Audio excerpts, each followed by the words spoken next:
వికారాబాద్ జిల్లా తాండూరు మండలం నారాయణపూర్ శ్రీ హనుమాన్ దేవాలయం కమిటీ ప్రమాణ స్వీకార మహోత్సవ కార్యక్రమం ఘనంగా నిర్వహించారు. దేవాలయ చైర్మన్ గా ఉప్పరి కుమార్, సభ్యులకు ఈ సందర్భంగా తాండూరు ఎమ్మెల్యే బుయ్యని మనోహర్ రెడ్డి శుభాకాంక్షలు తెలిపారు. కార్యక్రమానికి ముఖ్య అతిథిగా హాజరైన ఎమ్మెల్యే మాట్లాడుతూ గ్రామంలో 3 ఇందిరమ్మ ఇళ్లను ప్రారంభించుకోవడం జరిగిందన్నారు. జీవంగి నుంచి నారాయణపూర్ నుంచి తాండూరుకి రోడ్డు నిర్మాణానికి కోట్ల రూపాయలు వెచ్చించడం జరిగిందని వివరించారు. ఇల్లు లేని ప్రతి పేదవారికి ఇల్లు అందిస్తామన్నారు. గ్రామంలో అందరూ కలిసిమెలిసి ఉండాలని, గ్రామాన్ని అన్ని రంగాల్లో అభివృద్ధి చేసుకుందామని ఎమ్మెల్యే ఈ సందర్భంగా పిలుపునిచ్చారు. కార్యక్రమంలో తహసీల్దార్ తారాసింగ్, తాండూరు మండల కాంగ్రెస్ అధ్యక్షులు రాజ్ కుమార్, స్థానిక కాంగ్రెస్ నాయకులు తదితరులు పాల్గొన్నారు. నారాయణపూర్ నుంచి కూడా తాండూరుకి పాతాండూరుకి ఇప్పుడు 4 కోట్లు పెట్టి టెండర్ కూడా విప్పడం జరిగింది. అక్కడ రైల్వే బ్రిడ్జ్లతో కొన్ని ప్రాబ్లంల నుంచి రాలేకపోయింది. తప్పకుండా ఈ వారం 10 రోజులలో మనం అందరం కూడా కూర్చొని ఒకసారి మనం ఇక్కడ నుంచి నడుచుకుంటూ వచ్చి ఎక్కడ డ్యామేజ్ అవుతున్నది, ఎక్కడ ఇబ్బంది అవుతున్నది, ఎవరెవరు ల్యాండ్స్ అవుతుందో మీరు కూడా దానికి సహకరించండి. దానికి ఎన్ని డబ్బులు అయినా ఇచ్చే బాధ్యత నాకు ఒక ఎమ్మెల్యేగా నేను తీసుకొని తప్పకుండా ఇస్తాను. ఇప్పటికే 4 కోట్ల రూపాయలు ఉన్నాయి. మిగతాది కూడా ఇంకెన్ని అయినా సరే, ఎందుకంటే 1000 కోట్ల రూపాయలు తీసుకొస్తా ఉన్నాం.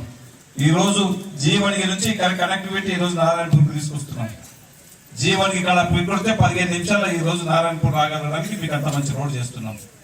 ఈ నుంచి మీకు తాండూరుకి పాతాండూరుకి 5 నిమిషాలే. వాస్తవం కూడా మంచిగా ఉంటుంది చాలా, ఎందుకంటే దీని నుంచి ఎక్కడి నుంచో పోవాల్సి వస్తుంది. ఇప్పుడు చుట్టూ తిరిగి 20 కిలోమీటర్లు పోవాల్సి వస్తుంది. పక్కకే ఉన్నటువంటి 5 కిలోమీటర్లు ఉన్నటువంటి తాండూరుని 20 కిలోమీటర్లు చుట్టూ తిరిగి పోవాల్సి వస్తుంది. దీని అంతా కూడా గమనించి ఇప్పుడు వేదిక మీదటువంటి గౌరవ పెద్దలు ఉన్నారు, అందరం కలిసి గ్రామస్తులు అందరూ కూడా పెద్ద మనుషులు అందరం కూడా కలిసి పోదాం, నడుచుకుంటూనే పోదాం.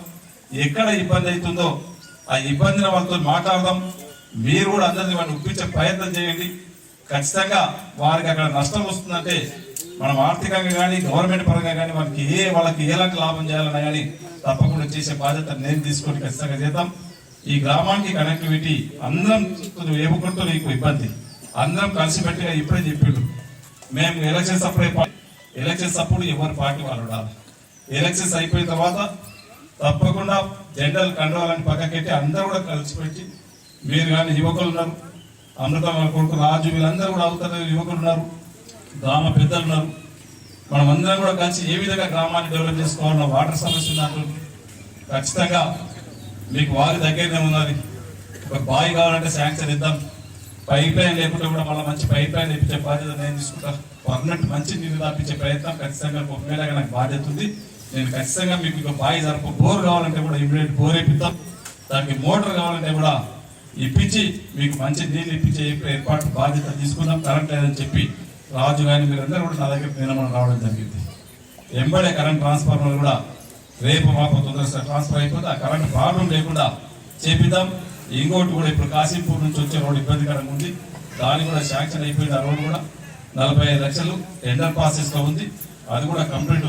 మీరు బసిరాబాద్ పోవాలన్నా, లక్ష్మీనాథపూర్ పోవాలన్నా, కొడంగల్ పోవాలన్నా ఈ రోడ్డు కూడా ఇంపార్టెంటే. అది కూడా తొందరగా కంప్లీట్ చేయించే బాధ్యత తీసుకుందాం. దీంతో పాటు ఊరు ఏ విధంగా అయితే ఉన్నదో, గుడిలో ఉన్నటువంటి ఊరు ఇందిరమ్మ ఇల్లు లేని ఊరు కూడా ఆ విధంగానే ఉండాలి. ప్రతి ఊర్లో ఇందిరమ్మ ఇల్లు ఉండాలి, అదే మన లక్ష్యం అని చెప్పినాం.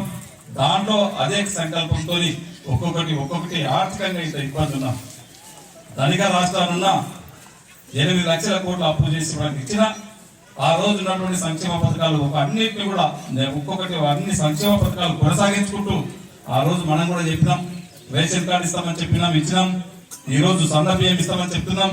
మహిళా సోదరులకు ఉచితంగా ఆర్టీసీ బస్ అని చెప్పినాం. ఈ రోజు ప్రతి ఒక్కటి కూడా ఈ రోజు దేశంలో